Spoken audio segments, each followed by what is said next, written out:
The last month has given us the wonder of exit interviews from President Bush and more recently Vice President Cheney. Bush stuck to the "I'm a nice man who loves my family and loves God" theme. Light on the details, heavy on the "aw, come on, you'd like me if you met me" stuff. The Vice President, on the other hand, he just doesn't care. Yeah, we waterboarded. You don't like it? Indict me. The Bush Legacy Project thus far gets across-the-board A's for audacity and a few F's for "what are you freaking talking about?" This weekend, though, the Revisionist History Unit broke out the heavy hitters, the two most popular Republicans currently drawing breath, Laura Bush and Condoleezza Rice. Their assignment? The extra heavy legacy lifting. They picked Mrs. Bush, for example, to try to shine up our memories of the administration's performance during Hurricane Katrina. I feel terrible about Hurricane Katrina, and I'm sad that the response wasn't faster. The other thing that happened right after it was really not true reporting.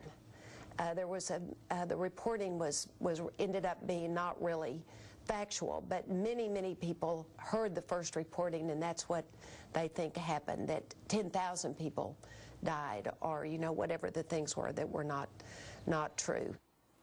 I feel a little awkward debating the First Lady about this, but if you're going to put her out there to talk policy and history, then we all get a chance to talk back.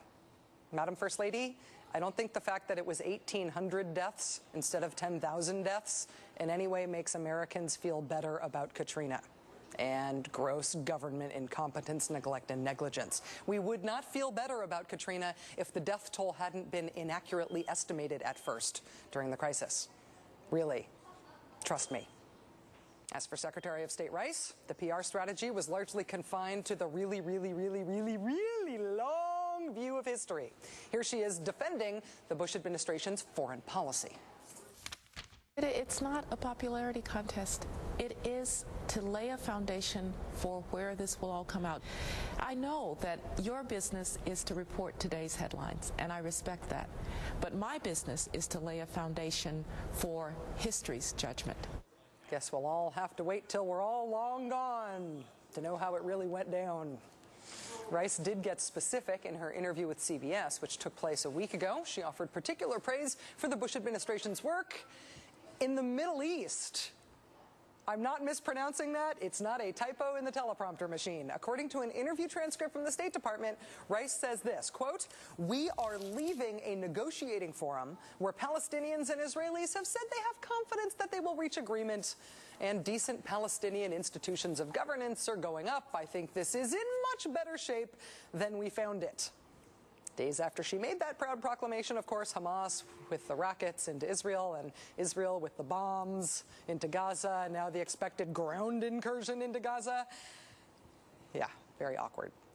As for Iraq, Rice confirmed her words to Bob Woodward that she would liberate Iraq 1,000 times again. And asked about historians who rate George Bush as one of our worst presidents ever, Secretary Rice said they, quote, "aren't very good historians." Joining us now is Todd Purdum, the national editor at Vanity Fair magazine. His new story, a retrospective look at the Bush years with a lot of incredible on-the-record eyewitness insider quotes, appears in the magazine's February issue. Mr. Purdum, thanks for coming on the show tonight. Thanks for having me, Rachel. I know how I feel about the end of the Bush administration, just as a citizen, but you spoke to a lot of eyewitnesses, numerous former senior Bush administration officials, and their reactions were surprising. A lot of regret, a lot of, I guess, a sense of lost opportunity. Is that how it seemed to you? Yeah, I do think there's a lot of regret. President Bush's former pollster and 2004 campaign strategist Matthew Dowd said the headline of this presidency would have to be missed opportunity. And, the segment you just had made me wonder what might have happened if President Bush had listened more and earlier and more often to Mrs. Bush and Secretary Rice. He might have gotten some better advice than the advice he initially got. Dan Bartlett, in your article about Katrina, he says politically it was the final nail in the coffin. Matthew Dowd called it the tipping point. We are now hearing, strangely, from the First Lady spin that it maybe wasn't that bad as people initially thought that it was. Is there a consensus even on how Katrina should be discussed, if there were lessons learned from Katrina?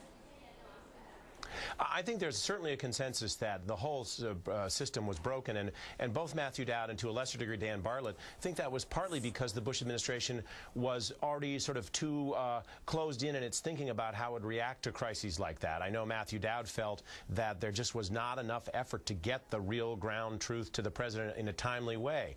This has always been a president, whatever they say, who has resisted getting bad news from his advisors. He doesn't like to be contradicted. He doesn't like to have bad news, and I think it was very hard for them to sort of break through. They'd been through so many crises. That's the other thing that emerges. He drew the most unlucky straw in terms of the sheer mass of events that happened between, especially September of 2001 and 2005. That solve the problem or excuse the managerial lapses, which were profound and severe. I think that's maybe why where I come down. Maybe to not in the center of the American public on this issue, because I don't look at it as drawing short straws. I look at us as leaving us unwarned and unprotected on 9/11, completely blowing Katrina, and then invading Iraq without getting bin Laden. It all seems to be not stuff that happened to them, but stuff they screwed up. But even when they are being self-critical, they are still talking about this stuff as if it was just external events that they had no role in propagating. Well, I think some people do have that view, but I think the more honest people, the people who have some distance on it, are quite harsh in saying the responsibility that the administration bears for its own troubles, the responsibility it bears for embarking on what was an elective war, basically, the responsibility it bears for not changing the tone in Washington, whatever they may feel about how the Democrats were behaving. I mean, Matthew Dowd told me, you can't. It's not like you're in Star Trek where some room makes your behavior change. You still have the power to rise above it if you're a good leader and you have the willpower to try to change it. Let me ask you about one quote that jumped out at me. I think it'll jump out to a lot of people when they read the article in Vanity Fair. It was from Lawrence Wilkerson, and he was, of course, Chief of Staff to Secretary of State Colin Powell. He called President Bush a Sarah Palin-like president when he came into office. What did he mean by that? Well, that struck me too. I think it probably will strike a lot of people. I think what he meant was the consensus when President Bush came in was this would be a steady-as-she-goes leadership, and however untested he might be, he had the A-team of foreign policy experts around him. It would be the best foreign policy team maybe since, the Truman administration or something like that. And it obviously turned out to be not a team at all. It turned out to be totally dysfunctional. And President Bush, at some level, you can debate, how level, was not capable of mediating those disputes. He let the feud between the State Department and the Defense Department go on so long that some of the conservatives in the administration used to joke that John Bolton at the State Department amounted to the American interest section. And that kind of dysfunction should not be allowed in any government, to say the least. Todd Purdum, national editor for Vanity Fair. Incredible sourcing on this article. Thanks for your work, and thanks for coming on the show tonight. Thanks for having me. Coming up later, another edition of the Rachel Maddow Show's Lame Duck Watch. Tonight, President Bush pardoned someone and then unpardoned him. Even admitting his mistakes, he makes mistakes. Genius.